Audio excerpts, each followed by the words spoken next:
তো দেখুন ফার্স্টে যেটা আছে এইখানে এই বক্সটাতে দেখতেছেন এই যে এই একটা বেবি আছে, এটা বেবি, আর ওই যে পিছনে কটা একটা দুইটা বেবি আছে। আরো দেখাইতেছি আপনার, আরো বেবি আছে, আমি দেখাইতেছি আপনাদেরকে।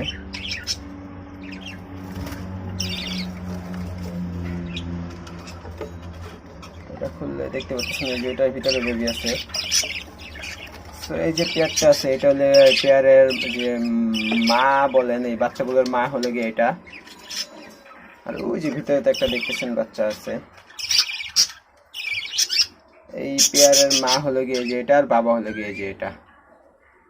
এই দুইটা হলো গিয়ে এই পেয়ারের মা বাবা। তো ওইটা পিছনে এটা দেখতেছেন রেড আই আর লেগে এইটা। বাচ্চাগুলো সবগুলোর বাবার মতোই হয়েছে, দেখতে পাচ্ছেন একদম বাবার মতো হয়েছে। আচ্ছা এটা লাগিয়ে দিতেছি।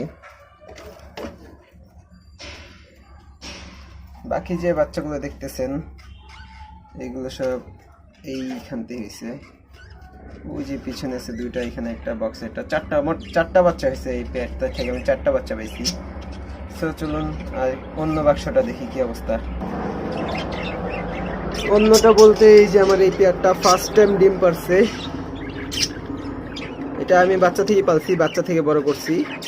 তো এটা ফার্স্ট টাইম ডিম পারছে। চলুন দেখি কয়টা ডিম পারছে মোট।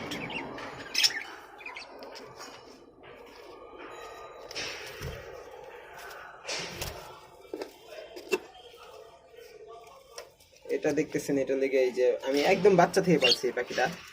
এটা আমার মোটামুটি হ্যান্ডটেমের মতোই ছিল, হ্যান্ডটেম বানাইছিলাম এটাকে আমি। তো এটা এখন বাচ্চা দিচ্ছে, দেখুন ডিম পারছে। সরি, ফার্স্ট টাইমই দেখতে পাচ্ছেন আপনার 7টা ডিম পারছে এটা।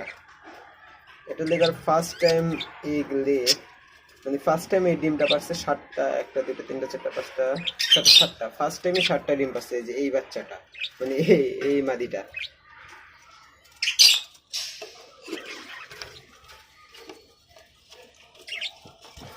তো এই যে পেয়ারটা দেখলেন, এটা ফার্স্ট টাইমে 7টা ডিম পারছে।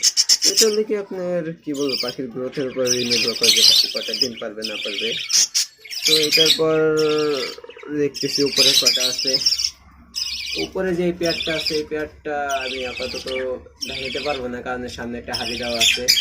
এটা আমি দুইটা হাড়ি দিচ্ছি, কি এটা আমি অ্যাডাল্ট কিনে আনছিলাম, বাট উনি যে কিভাবে এটা রাখতো হাড়িতে, আগে আপনার মানে হাড়িতে ডিম পারছে না বক্সের ডিম পারছে এটা আমি শিওর ছিলাম না। তার জন্য আমি দুইটাই দিয়ে দিচ্ছি, যেটা পছন্দ হয় ওটার মধ্যে ও যায় মানে ডিম পারতে পারবে। সো এটা আমি যেহেতু হাড়ি দুটো দিয়ে রাখছি, বক্সটা এখন খুলতে পারবো না এই হাড়িটার জন্য। সো এটা আজকে আপনাদেরকে দেখাতে পারতেছি না, সো অন্য একদিন আপনাদেরকে এটা অবশ্যই দেখাই দিব। তারপর যেটা আছে আপনার এই যে নিচে এই জোড়াটা, এই পাখিটার সাইজটা আপনার অনেকটাই বড়। আপনার যে ইংলিশ পাখিগুলো আছে অনেকটা ইংলিশ পাখির মতোই সাইজটা দেখতে। এখন হয়তো মোবাইলে বুঝতে পারতেছেন না, বাট সামনাসামনি এটা অনেকটা ইংলিশ পাখির সাইজ। সো দেখি এটা কটা ডিম পারছে। আচ্ছা এইখান থেকে দেখাই, এইখান থেকে দেখাইলে বোঝা যাবে। দেখতেছেন এটাতেও ডিম বাচ্চা হয়ে গেছে, দুইটা ডিম সামনে আছে। বাচ্চা কয়টা আছে? বাচ্চা একটা দুইটা তিনটা বাচ্চা আছে, আর দুইটা ডিম আছে।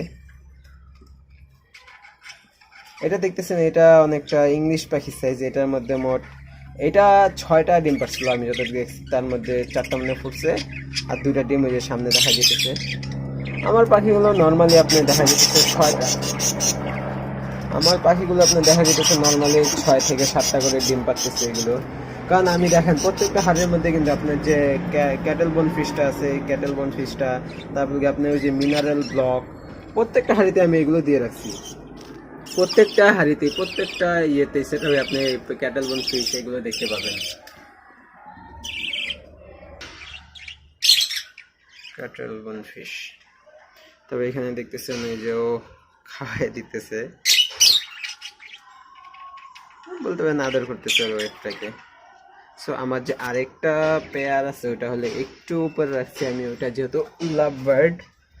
লাভবার্ডটা আমি একটু উপরে সেট আপ দিছি, সেইখানে লাভবার্ডটা দিছি।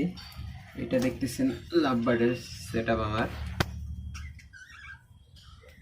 এটা গেলে আপনার রেড অপালাইন যে লাভবার্ডটা আছে, এটা লিগে রেড অপালাইন লাভবার্ডটা।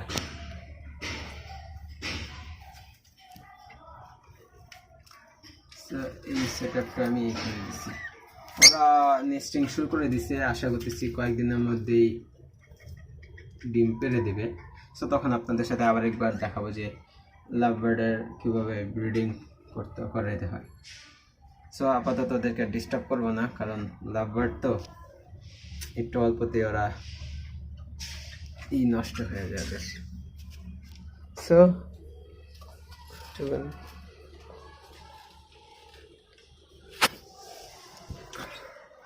এটা লেগে আমার সেট আপ আপাতত বারান্দায় পালতেছি তো ছোট করেই। এটা লেগে আমার সেট আপনাকে নিচে একটু দেখাই দিই। এই যে মনিয়াটা আছে, এই মনিয়া পাখিটা আপনার অনেক দিন হয়ে গেছে, ওরা এখন আপনার নেস্টিং শুরু করছে, বক্সের মধ্যে নেস্টিং রাখা শুরু করছে। আশা করতেছি ওরা কিছুদিনের মধ্যে ডিম পারবে। সো ওরাও নেস্টিং শুরু করে দিছে। সো এটাই ছিল আমার বারান্দার মধ্যে ছোট্ট একটা সেট আপ। সো আমি ভাবতেছি যে সামনে আমি একটা বড় একটা কলোনি তৈরি করব, আমার যা একটা বড় রুম আছে ওই রুমের মধ্যে। সো আপনারা সবাই দোয়া করবেন আমি যেন বড় কলোনিটা ভালো মতো ঠিক করতে পারি বা সেট আপটা ভালো মতো তৈরি করতে পারি।